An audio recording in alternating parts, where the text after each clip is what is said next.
Welcome into Starting Nine here on the 5 Reasons Sports YouTube channel. We are with you every Tuesday and Wednesday at 9 o'clock. Of course, catch last night's 5 on the floor off the Heat game. Did that one with Greg Sylvander off the Heat's win. They closed their road trip at 2-3. We'll get to a little bit of Heat in the second half of the program today. We're sponsored, as always, by our friends over at BetUS. Go to BetUS.com for the best live betting platform. You can also bet the futures. Of course, you can bet before the games. Use the code 5, F-I-V-E. You'll get 125% bonus. You don't have a ton of rollovers that you got to deal with there. Again, it's BetUS.com. Look, some of these games, particularly in the NFL, particularly with the Dolphins, although they have won a couple in a row here, hard to watch without the gambling element. Actually, the Canes are hard to watch without the gambling element. So go to BetUS.com. Use that code, F-I-V-E. Make sure you're using our code. That helps you and it helps us. So appreciate it both ways. Again, BetUS.com. NHL, no MLB right now, but of course NFL, NBA, and everything else. You can bet it over there at BetUS.com. The code word is 5 to get your bonus upon sign-in. All right, we're going to do this program a little bit differently today. We had some news last night. Didn't have a chance to react to, occurred, I guess, right after the Heat game had started. We've got our guy Vishnu Parasurman. You can find him at I always screw this up. Give it to me. VRP. Typing it is enough. VRP 2003. All right, VRP 2003. Big University of Miami a fan, but also analyst, reporter, journalist, columnist for us and for other outlets. And last night, Vish, what happened is kind of, I guess, what Canes fans were hoping for a long time, but didn't know if it would actually occur because there were so many reasons this could have happened over the past couple of years and didn't. Why did it happen yesterday? Why is Blake James out as athletic director? So my take on this is this was probably going to happen regardless of what happened over the weekend. It was obviously another really bad loss. But I think Manny winning games, frankly, lucky wins and all that kind of complicated things because then you're thinking, do we have to fire? Are we going to be able to fire the coach? And I think that kind of cemented everything and started those dominoes falling. Otherwise, I feel like at the end of the year, they would have had this happen anyway. Like, I don't think this happened over the weekend because the team lost to FSU. I think that was probably in the works already. And then, once they realized, okay, now they'll be able to fire Manny as well, because, that was the nail in his coffin this weekend. Then they can, they don't want to fire, they don't want to, get the Sunday after the Duke game and be like, everyone is fired and there's no one over here, right? So I think they want to do it a little bit more sequentially. All right, so give me, Blake's 3 biggest mistakes. Why did this happen? So I think by far the biggest one he made was the hiring of Manny Diaz. I think that was kind of the unraveling of it because it wasn't just who he hired, who was someone that was not ready for the position yet. And that was not us saying that or after watching it 2020 hindsight. That was the market speaking because he was available to be hired by anyone and his level was Temple. He had not coached a game there yet. They hired him because that was at the point of his career as someone that was a decent defensive coordinator that was looking to take that next step. That was his next step, not all the way to Miami's head coaching job. So that was by far the biggest mistake he made. And then to do it the way he did it, I think is like a sub mistake. So I think hiring Diaz would have gone poorly anyway. That's like one mistake. A second mistake is I'm not going to even interview anyone else. Right. I'm going to rush into this thing this is Diaz's own timeline. 6 hours after Rick announced his retirement, he said the deal was done. This is coming from Diaz. So, that you can't do that. And then I'd say the third thing is frankly just generally not valuing on-field performance at all. And this goes beyond the football program. Basketball's in the toilet. Before we lost to FSU on Saturday, the basketball team lost to UCF at home and gave up 95 points. The baseball team is not nowhere close to making it to Omaha, which used to be an annual thing. A lot of the flagship, obviously the football is by far the most visible and is underperforming heavily, but kind of all the major programs are. So you can't even point to one. Let's say basketball is doing well. Would that make everyone happy? No, football is the flagship. But at least you could point to something successful. The fact that it's all of the programs is where it then becomes the athletic director and not the football coach. So what now? Obviously, we saw guys who had the job, didn't want the job, left the job, like Kirby Hocutt. I don't know that Blake was necessarily the most qualified person when they hired him. He certainly wasn't good at the external stuff. We talked about this on Twitter and other places. he didn't really communicate his vision with the media very well. I mean, what kind of a person do they need now? They need someone that's really strong mentally. I think because I think what we've seen here is really almost the emperor has no clothes moment over the last couple of months. Really, I mean, the fact that ESPN can do like a 1 minute segment where Kirk Herbstreit says some moderately critical things, which is mostly just quoting the football team's record, and there's a complete freak out, just kind of shows how weak they are, and you really need that strength because this is a tough business. You're gonna Nick Saban gets criticized when they lose to Texas A&M. Like this is not, and you just gotta like understand we're all crazy, and you got to just let it roll off your back, and so you need that toughness, and the AD job is twofold, right? It's hiring the right people to do the on-field stuff, and then handling the back office stuff. And I have no idea if Blake James was doing a good job in the back office or not, frankly, but I know the on-field was terrible, and that's kind of where everything's visible. So, I mean, to me, that's what they really just need, someone strong that can that everyone knows is in charge and everyone respects. And I think one of the reasons they're having trouble attracting coaching candidates, which is probably why Blake definitely had to go here, is respectable head coaches do not want to work for this man. And that's problematic. So whoever they bring in needs to have someone that any kind of top head coach would be like, I'm okay working for this guy. Does the person they bring in have to have strong Miami ties in your view? Or can it be an outsider? It can be an outsider. It doesn't. I think one of the interesting things is they. I mean, obviously, one of the names we've seen thrown around is maybe not as athletic director, but as kind of a general manager, kind of in charge of the football program. You see Alonzo Highsmith's name out there a lot, who is an alum. But I think I would view that more as, I mean, obviously he's on our radar, but in a way because he's an alum. But he's also been in run front offices and kind of been like assistant GMs in the NFL. So this is a person who's very qualified for that role. So it's not a situation where you're just throwing an alum in there because they're an alum. And same thing, obviously, I think Mario Cristobal is the one everyone's kind of like saying, oh, we want this guy to be head coach. His team's in the playoffs right now. Like, this is not you're just bringing an alum in because they're alum. Like, if Cristobal doesn't take it, you're not moving on to the next alum. You're finding someone that's not related to the school, right? Right. So I think these are more coincidental. Like, if for whatever reason Alonzo Highsmith's not there, I don't think you're going to bring in another alum. Okay, let's find whoever. And, like, you know, he's kind of taken that path in his career after playing of being a football executive, essentially. And that's what they're looking for. So that's I think why his name is being bandied about. But if he doesn't take it and they try to bring in, and we're talking about probably more overseeing football. If he doesn't take it and they want to bring someone else in that role, it's probably not going to be a Miami guy because there's no one else that's really got that experience to do it. Well, that's true, but I guess my only concern, and I'm with you on that, my only concern about it is that it does seem like Miami is a unique place compared to others. I mean, it has kind of, you know, this tradition and these expectations that don't really match where the program is at, or really where maybe even the university is at this point, right? Like the university, you know, it obviously has an emphasis on academics, which I think everyone appreciates, but also is not, you know, a huge alumni base. It's not University of Florida. It's a private school. It's kind of a transient town in the sense of sports interest, right? So I think UM has always been treated more like a pro team locally than your average college team. Like it's not like a normal. It's not just like, okay, it's an SEC school. We know what an SEC school is. It's not that, right? So I mean, somebody who comes in can't be like, well, we did it this way in this place. We're gonna do it this way here because it may not necessarily work in Miami, right? Yeah, I would sort of agree with that. I'd also say this is one of the easiest jobs to win at right now.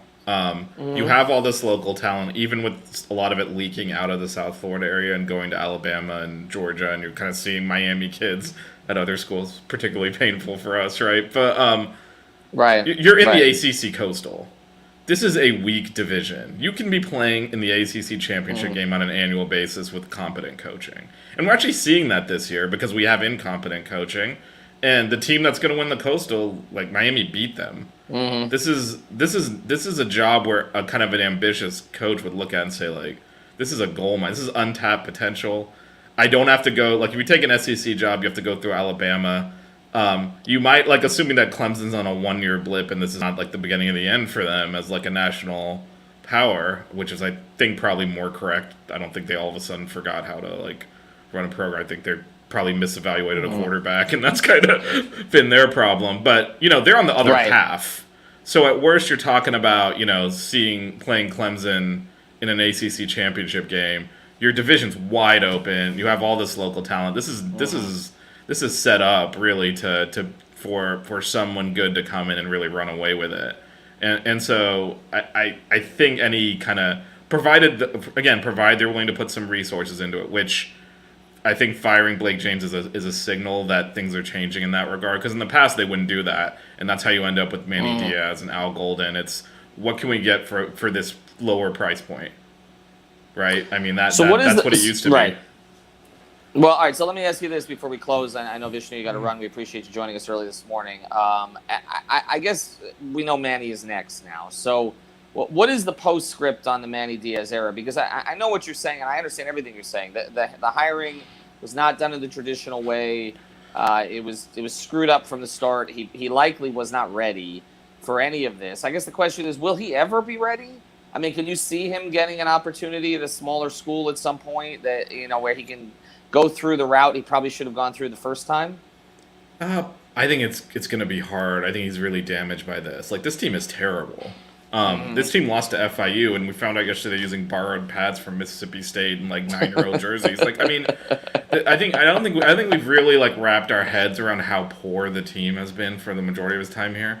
He's gonna have to recover himself, and I mean we've seen this with other coaches, right? Like Al Golden's been an NFL position coach. Randy Shannon got back to defensive coordinator at big programs like UF, but never another head coaching job. You don't necessarily get another chance when you fail that badly. I think could he succeed? I think he's gonna have to. Hopefully, he's learned a lot. It doesn't appear that he's learned anything, frankly, by the way he continues to do the same things over and over again.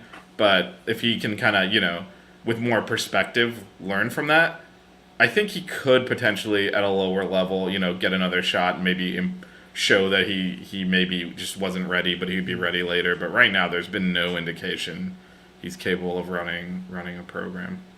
Yeah, it's been kind of a sad story because I think it did start with a lot of hope, and it seemed like he was embracing the right things with the program. But the actual on the field coaching, to me, the two things: the on the field game day coaching, but also the development of the players. I mean, they just recruited guys that never got better, and just consistently. And I mean it's also setting a standard for excellence and holding people to it. Like, he doesn't do that at all, right? It was even against Georgia Tech, fumble 3 times in the first half, and rather than say coaches really harp on protecting the football. He comes out at halftime and says, just we'll flush it.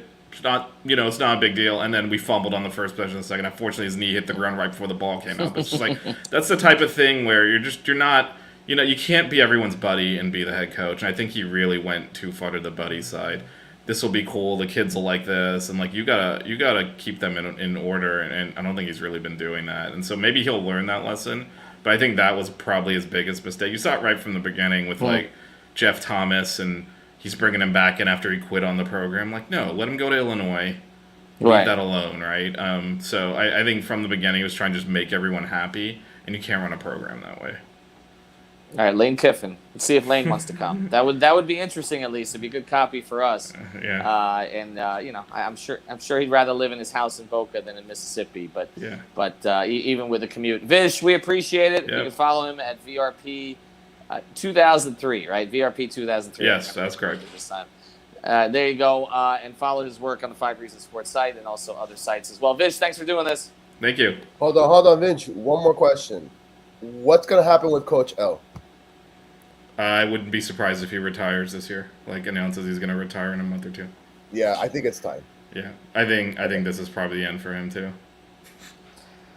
Wow, that one began with a lot of hope also. But I mean, he did great things here. It's just it's time. Yeah, like that's a completely different situation. But it's time for him. Gotcha. Yeah, and they've been down to 6 or 7 players a lot of the time. Vish, thanks for doing it. Appreciate it. All right, we're going to transition to some Heat conversation here. Before we do, I want to tell you a little bit about another sponsor of this program and of the 5 Reasons Sports Network. You hear about them all the time. They're called Everything Trade Shows. You can go to everythingtradeshows.com. That's where you will find all the booths. Well, not all the booths. They can do just about anything. They'll do the booth rendering for you for free.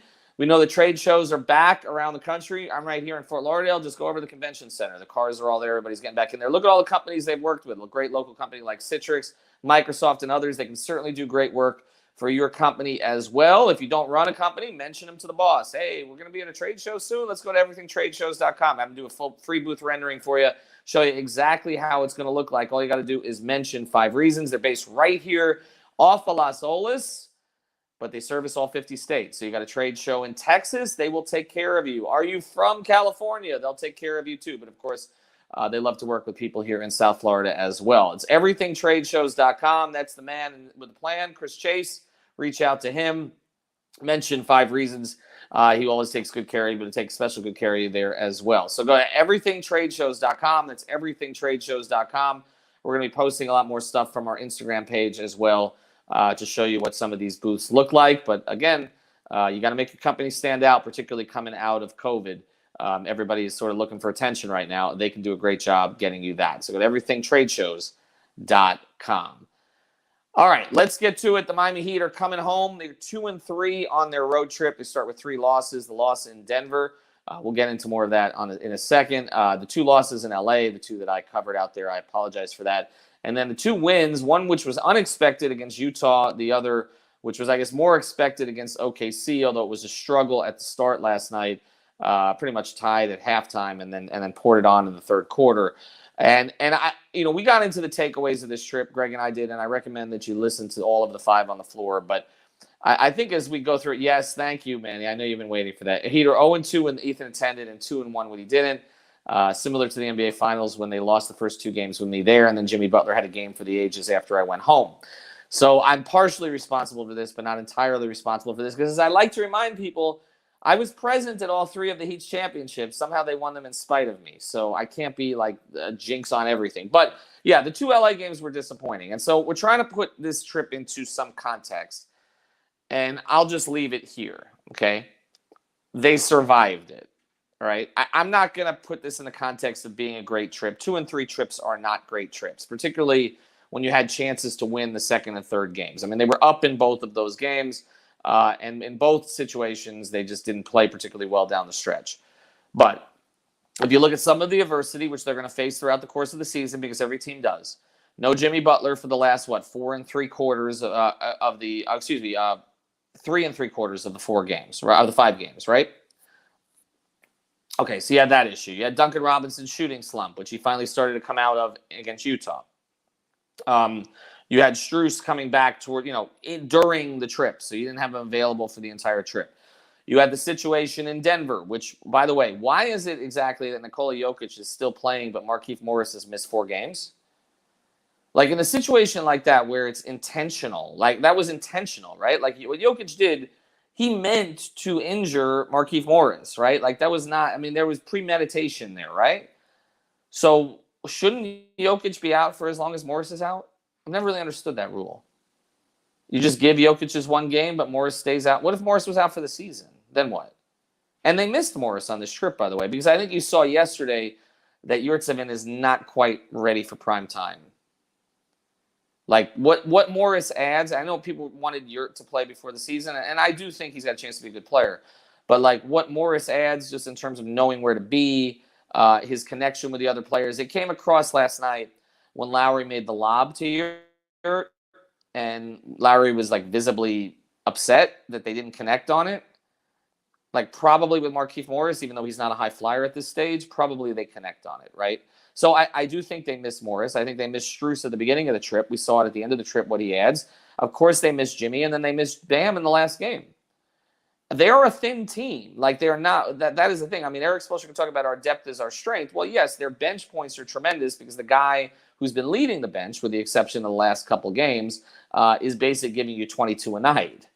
Right? But they don't have a ton of proven depth. They just don't. They've got dead roster spots, right? UD's not really playing. KZ, I thought, had some good moments last night. I don't know that that's going to earn him necessarily more trust. They don't have Oladipo yet, and they've got an empty roster spot, right? So they're playing a two-way guy. He's a little bit better than a two-way guy, but they're playing a two-way guy in Caleb Martin a lot, and they're playing Gabe Vincent when they don't have their full complement of players. He's not playing in the normal rotation, but he's kind of added. And, let's be honest, Gabe is an offensive player right now, isn't giving you a whole lot. He defensively, yes, okay, but offensively, he's probably not an NBA player at this point. So they don't have a ton of depth. And so when you have a trip where you lose your most important player, and Jimmy still is, okay, for almost 4 games, you lose Bam, who, would be the other argument for most important player, and he misses the last game. You have to make some changes by putting Tyler in the starting lineup, changing his role again. You don't have Morris for the last 4 games.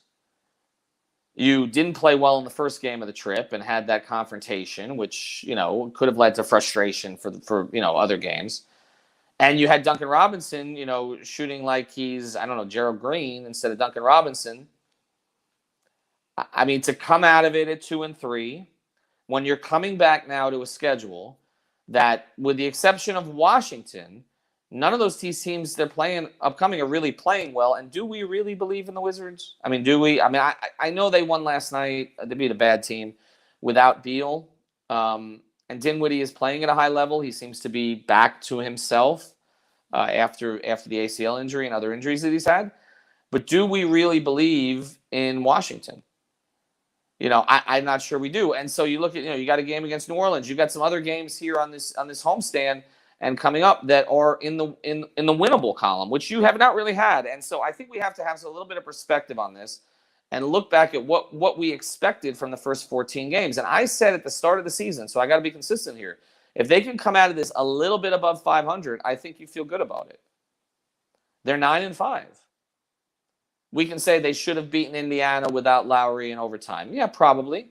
We can say that they should have won at least one of the LA games. That I absolutely agree with. I was there for both of them, and I thought they had both games wrapped up. I really did during them. I thought they had control of both games. If Duncan Robinson makes that layup, right, before the Malik Monk close your eyes 3, they win that game. Now, they still had a chance to recover after that, but that was clearly a momentum swing. The Clipper game, I thought they had it under control in the first half. So, yes, they should have won one of those 2 games, okay? No question. They probably should have won the Indiana game, all right, even without Kyle. So, they could be – their late game execution I still think needs some work. So, they could be 11-3 right now? Yes. But, again, I'm going to be consistent with what I said before the season. This was the stretch they just had to get through. Just get through with them believing in each other, believing that the offseason moves worked, and believing that they can contend. And I think that what's happened through the first 14 games has done that, right? They've beaten some very good teams. I know both of them are shorthanded, but they beat the other, quote-unquote, 2 chalk teams in the Eastern Conference, right? They've beaten Utah twice, once without their best player, okay? So, yes, home loss to Boston. That was a loss. They didn't play well. They deserved to lose that game. But they have played well against good teams. And now they get a bunch of bad teams, or teams in Washington's case that I think they have more talent than. And so they are positioned now. You look at their next 10, this should be 8-2. Okay? So I said, get a little over 500 for the first 14. They are. Well, now this should be 8-2. Then you start to stack some wins on top of each other. Then maybe you're 17-7. Well, that looks a lot different. Then you're one of those teams that is going to be atop the conference, in those top 3 slots for the entire season. Then you're not worrying about play-ins, right? Then you're in a position where later in the year, if you can get off to this kind of start, you can be judicious about how you play guys. Because one of the things we've also talked about is the key with this team is not necessarily their seed, but it is getting to the playoffs with their older, important players rested and ready to go. And so there are some things I think you're going to want to take care of in the second half of the season. Kyle Lowry's averaging 34 minutes a game, as Greg Sylvander pointed out last night. I don't think that's where they want him to be. He's had to be there in part because Jimmy's missed time. So Kyle handles the ball more, and in part because, as I said earlier, they haven't really proven to have a backup point guard.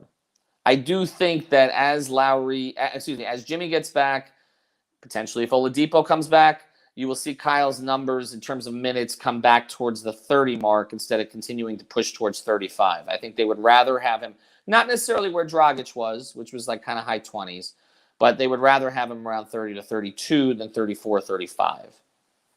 So I think that's something that can happen. You'd also like to get PJ Tucker a rest at some point, right, as the season progresses. He's been incredibly important to them. You see what he adds. You see what he's taken away from Milwaukee. But he's also 36 years old. You don't want him playing heavy minutes. That's another reason why the Markieff Morris thing was hurtful, because that was a guy who was sopping up some of PJ's minutes, and you felt comfortable with it, particularly as Markieff was getting himself into shape. So you want to rest him a little bit. Markieff's a guy who also deserves a rest at times, and Jimmy. I mean, these 4 games, he'll probably come out on fire at home in the next game. He always does off of these breaks. But, again, you don't want him to have forced breaks because of injury. You want to have sort of optional breaks as the season goes on. So that's why these next 10 games are important. They have a chance to make up some ground on those that they lost to in the West Coast trip, which I think they can do fairly quickly with this run of games. But also, they have a chance to kind of put them in position to dictate the rest of the season. Okay, we're going to be in a top 3 or 4 slot. We're not worried about the play-in. We can rest guys when we want to rest guys, right? We can pace this thing out. We can maybe experiment with some guys over the course of the year instead of being so rigid with the rotation. Maybe get Omer, a few more looks, so maybe he can be available to you in the playoffs as a factor instead of sort of an unknown.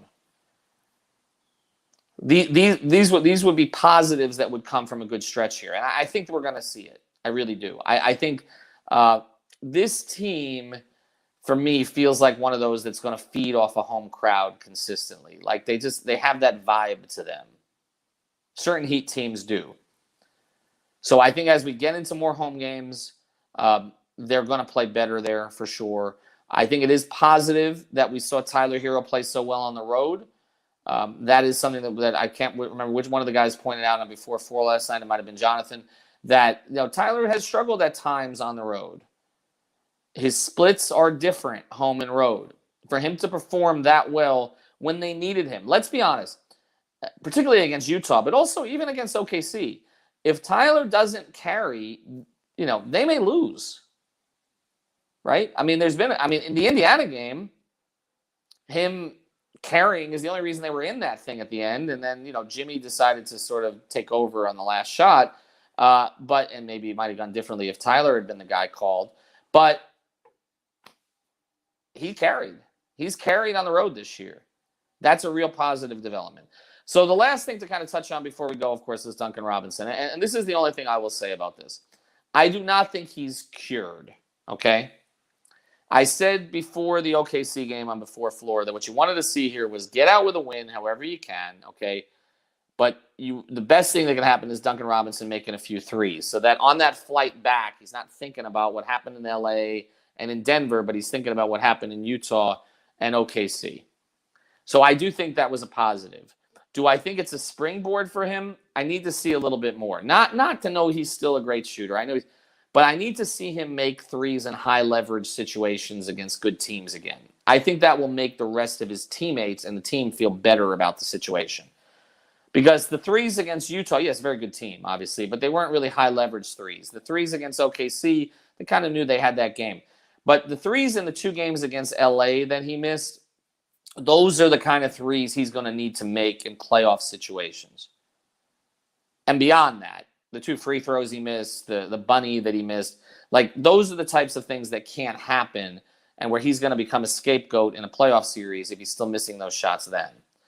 So I do think that as we come back to the home portion of the trip of the schedule and as the games get a little bit easier here, you still want to see Duncan perform well in the minutes that matter. I think to be able to say, okay, he's going to progress back to the mean and he can be a core starter on a team that's contending for a championship. And no, I would not start Tyler Hero right now. I mean, unless you have to, like you had the past couple nights. They are best with Tyler Hero being the engine off the bench.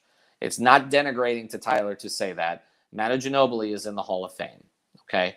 Every single time that they needed a bench spark, Pop went back to playing Manu off the bench. Yes, there were times he started because he felt he needed that, But look over the course of Manu's career and where he did most of his damage, it was as a reserve. You can do that with Tyler. It's not about Tyler. It's about whether Duncan is giving you what you need in the starting lineup. It's not about whether Tyler can. That's a different conversation. It's whether Duncan is. And for Duncan to be doing that, it's not enough to have a 2 for 7, a 2 for 10 game or whatever, missing threes, and then have a good one the next one. He's got to be more consistent with it, and it's got to be in high leverage situations. I still am okay with the contract. I'm fine with it. Whether it's for the Heat or as a trade chip going forward, you want to retain that asset, okay? It's not like they paid Whiteside or Waiters. Duncan Robinson is a guy who can help you win a championship. I believe that. But it's got to be more consistent. So that's something I'll be watching for. Also, Lowry's minutes. Jimmy coming out like a house of fire, which I'm anticipating. I don't think there'll be any issues from Bam's situation, going forward. That does not seem to be a long-term lingering thing. And now you have Strus back, and you're probably going to get Morris back in the next couple of days. They have a chance to go, as I said, 8-2 over the next 10. Let's get to 17-7. And see where you are in the standings. All right, thanks to Vishnu for joining us. Did a little Canes conversation at the beginning. If you missed it, Blake James, of course, out as AD. Do a little bit more Dolphins tomorrow and also some Heat. I'm going to bring on someone from our Heat group. Tomorrow's starting 9 every single Tuesday and Wednesday at 9 o'clock. Also catch our new show every Monday at 9, the Bahama-Rican Boys, with Timmy and Brian. That's on every single Monday at 9 o'clock. And, of course, catch Dono Daily today at 3. Have a good day.